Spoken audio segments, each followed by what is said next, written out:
Bienvenue dans l'émission Parlons Relations, le pod-talk où on apprend à mieux comprendre les relations qui nous entourent. Dans cette émission, j'aurai l'occasion de vous partager mes découvertes et les discussions avec divers intervenants.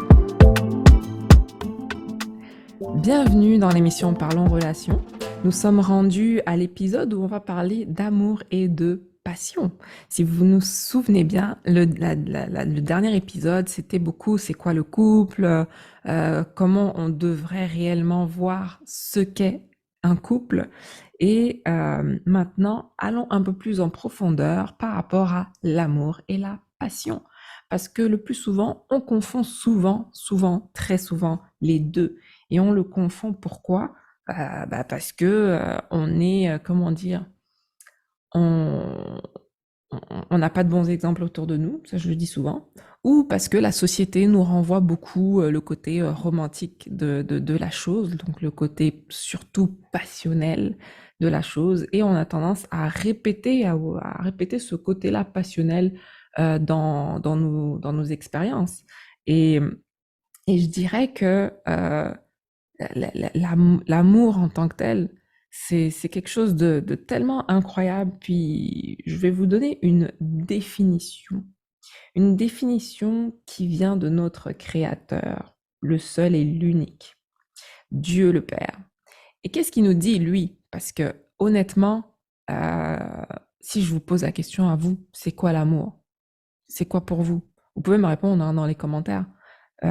Mais il y a une et seule définition valable qui est la suivante.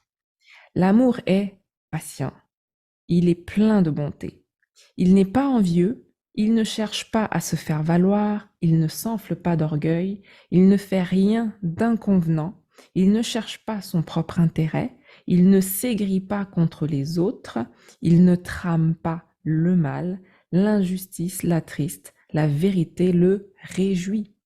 En toute occasion, il va pardonner, il va faire confiance, il va espérer, il va persévérer, et l'amour n'aura jamais de fin.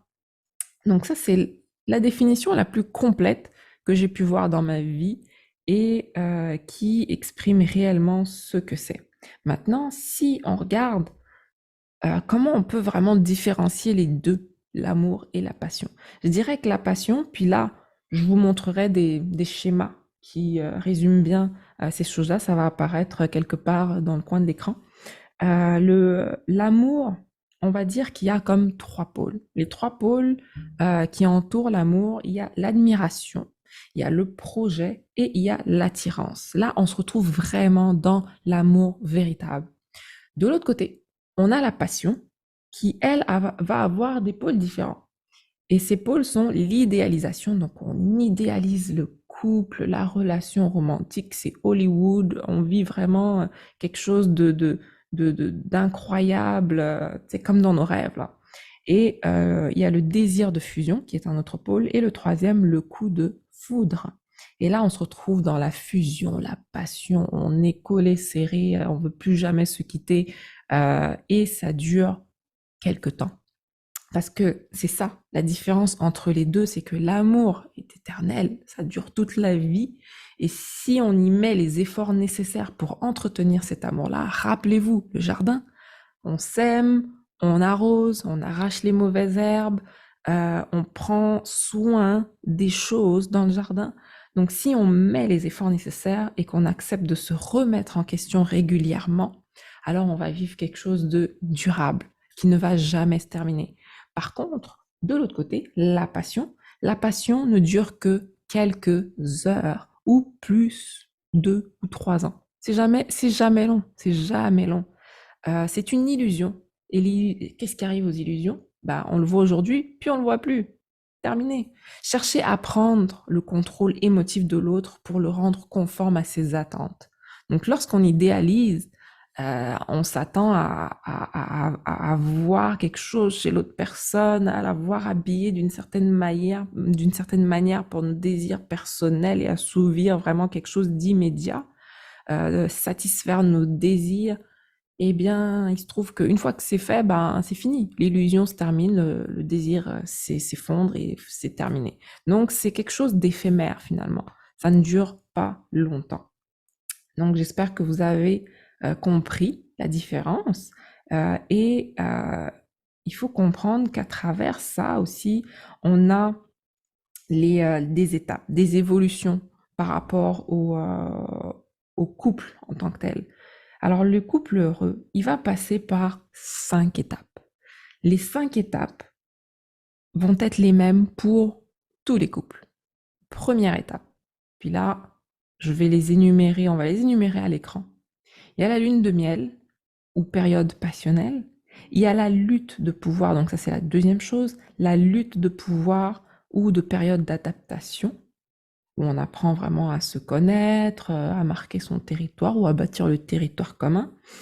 La troisième chose, le partage de pouvoir ou période de stabilisation. Puis la quatrième chose, c'est l'engagement ou l'amour véritable. Puis là, on rentre dans le durable, on rentre dans quelque chose de profond. Et la cinquième chose, c'est l'ouverture sur autrui, comment servir d'exemple. Donc ça, c'est comme des évolutions qui existent dans tous les couples et chaque couple va passer à travers tout ça. Et là, souvent, ceux qui ne passent pas toutes ces étapes-là vont s'arrêter à l'étape 2, vont s'arrêter à la lutte de pouvoir et puis d'adaptation parce qu'ils ne se retrouvent pas, ils essayent de se retrouver mais ça marche pas, etc. Mais lorsqu'ils arrivent à passer au-dessus de ça, ben là, ils vont vers quelque chose de beaucoup plus durable. Et je dirais que il n'y a pas de couple sans problème, ça n'existe pas. Donc vraiment, il n'y a personne qui mène une vie sans problème. C'est surtout la manière dont on va aborder les situations, c'est la manière dont on va aborder les problèmes, les conflits qui va faire toute la différence, vraiment toute la différence. Et une des choses qui est importante vraiment pour pouvoir établir cette,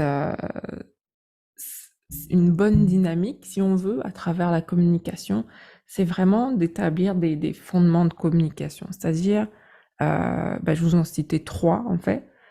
Il y a le premier, le partage. Donc là, on va partager des choses. On va partager des choses de notre passé, des choses de notre présent, des choses de notre futur. On va, à travers tout ça, se faire confiance. Donc, c'est quelque chose qui se bâtit jour après jour, année après année. Donc, c'est vraiment laisser le temps au temps, comme on disait. Et il y a le respect, la bonne communication entre les personnes et tout. Puis vraiment user de patience parce que à travers tout ça, la confiance et le respect, ça se bâtit à travers des moments forts, à travers des épreuves et de façon continuelle. Et vraiment, si on arrive à, à avoir cette patience-là de gérer les choses lorsqu'elles arrivent l'une après l'autre, eh ben, on sera capable d'être dans la durabilité du couple et de vivre un couple heureux. Parce que tout le monde le souhaite. Il n'y a personne qui souhaite de vivre des séparations, il n'y a personne qui souhaite vraiment des couples malheureux. Non, on souhaite tous vivre dans quelque chose d'unique, quelque chose qui va vraiment nous permettre de nous épanouir en tant qu'individu. Et ça, c'est vraiment les 3 choses à faire pour bâtir les fondations au niveau de la communication entre 2 individus. Le partage, la confiance, le respect. Là, maintenant, les choses à ne pas faire. Les choses à ne pas faire dans le partage. Donc, non, vous vous rappelez la poupée russe? La poupée russe où on cherche vraiment l'authenticité, là, vraiment l'intimité, etc. On cherche pas à cacher de l'information, on cherche plutôt à valider des perceptions entre personnes et à communiquer, vraiment ne pas essayer de cacher des choses à l'autre, etc. Parce que sinon, ça va créer vraiment pas de belles choses, vraiment. C'est vraiment important d'établir ça. Euh, la confiance. La confiance, là, elle n'est pas facile à gagner chez quelqu'un, mais elle est très facile à perdre. Et ça, vous voulez pas briser la confiance, vous voulez pas douter de l'autre. Rappelez-vous la définition de l'amour tantôt.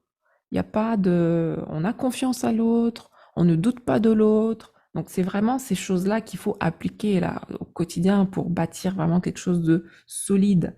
Il faut, dans le respect, éviter de blesser l'autre personne avec des mots blessants, éviter de trahir l'autre ou d'être désintéressé de cette personne-là. Il faut respecter l'univers de l'autre aussi, ses limites, respecter vraiment son espace, ne pas avoir d'attitude blessante. Donc ça, c'est des choses à ne pas faire, mais je vais vous les énumérer à l'écran pour que vous puissiez vous en souvenir. Mais tout ça, entre ce qu'il y a à faire dans le partage, confiance et respect et ce qui n'est pas à faire, tout ça va venir créer votre intimité de couple, ce qui est extrêmement important. Parce que à partir de tout ça, donc là, vous allez avoir une connaissance des envies, des besoins de l'autre, et ça va être un processus vraiment sans fin. Ça va être un processus en continu avec l'autre où vraiment vous allez développer une complicité à travers le temps. Vous allez pouvoir mieux résoudre les problèmes, vous confier l'un à l'autre, rigoler ensemble, partager vraiment des bonnes choses, des mauvaises choses ensemble, mais l'idée, c'est vraiment de vivre le quotidien ensemble et qu'il y ait vraiment cette complicité à travers tout ça. Et c'est ça qui est beau lorsqu'on voit vraiment des couples épanouis, des couples heureux, et on le souhaite vraiment à tout le monde. Euh, Là, je vous l'ai dit dans la dernière émission, les problèmes, c'est toujours une opportunité pour mieux comprendre l'autre. C'est pas, quelque part, quelque part, faut voir le bon en ça. Parce que on apprend à connaître une personne toute une vie, hein, finalement. C'est pas en un claquement de doigts que ça va se faire. Donc, c'est vraiment quelque chose il faut avoir de la patience et puis prendre le temps et entretenir l'évolution de ce couple-là. Hmm. Euh, Ça, il y a comme trois connexions hein, lorsqu'on essaye de connecter avec son partenaire de vie qu'on aura choisi. Il y a la connexion spirituelle, la connexion physique et la connexion émotionnelle.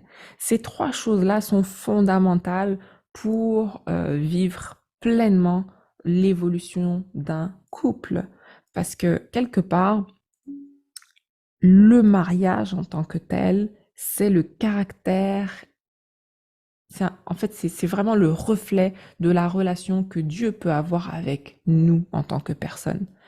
Et là, si on a vraiment une belle relation avec Dieu, notre Créateur, ça se reflète également dans le mariage quelque part, parce que dans le mariage, c'est là qu'on va venir euh, pratiquer un peu, pratiquer les principes qu'on apprend avec Dieu. C'est vraiment la cellule là où on va le pratiquer le plus, le plus, le plus, le plus. Et je dirais, euh, il y a le mariage d'abord et ensuite vient l'amour. Pourquoi? Parce que le mariage, on ne parle pas de l'événement, hein. On ne parle pas de l'événement, mais on parle vraiment d'une décision que vous avez prise avec votre personne pour pouvoir intégrer vos habitudes de vie, intégrer vos histoires, comme c'est vraiment le début d'une nouvelle histoire. Avant, vous étiez tout seul avec votre histoire. Maintenant, vous êtes à deux à créer une histoire. Et là, cette histoire-là, c'est à travers cette histoire-là que vous allez commencer à bâtir l'amour. Et là, rappelez-vous, tantôt on disait la définition de l'amour, c'est quoi?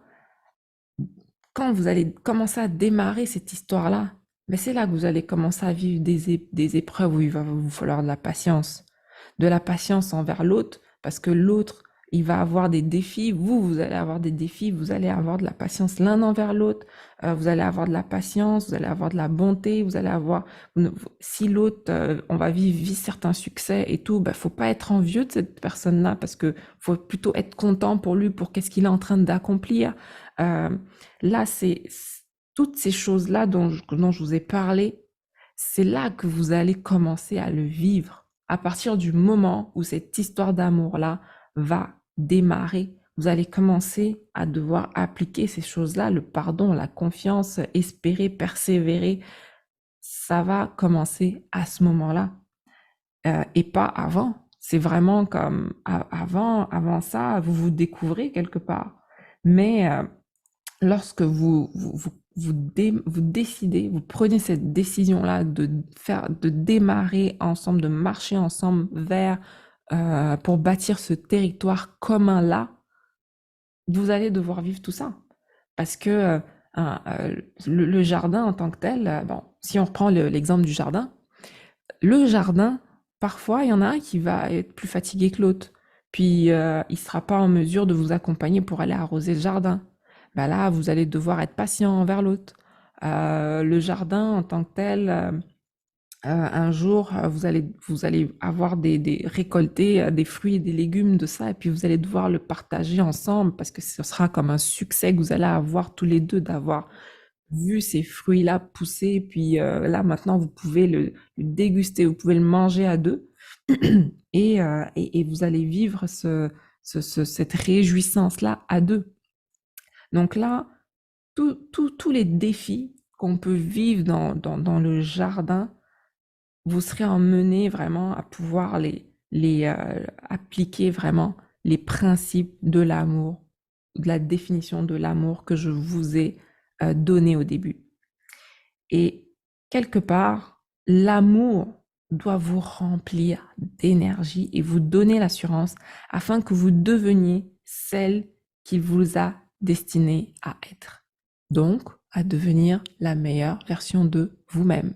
Donc, c'est vraiment le lieu où vous allez pouvoir le faire, même si certaines personnes peuvent le faire de façon individuelle, oui, mais il y a comme une autre dimension, en fait, dans le couple qui va vous permettre vraiment de vous développer de la meilleure des façons si vraiment vous y mettez de l'effort et que vous avez cette conscience-là et cette patience-là de pouvoir appliquer ces principes-là qu'est l'amour. Alors, j'espère que vous avez aimé cet épisode-là. Si vous avez des questions, des commentaires sur qu'est-ce que vous pensez de tout ça, n'hésitez pas à l'indiquer, n'hésitez pas à me dire, à me donner vos avis, à me donner vos commentaires afin qu'on puisse peut-être pousser la discussion un peu plus loin. Ça me fera plaisir de pouvoir développer là-dessus dans d'autres émissions. Alors, merci beaucoup et à la prochaine émission. Parlons Relations, l'émission qui nous permet de développer nos connaissances dans les relations avec nous et les autres.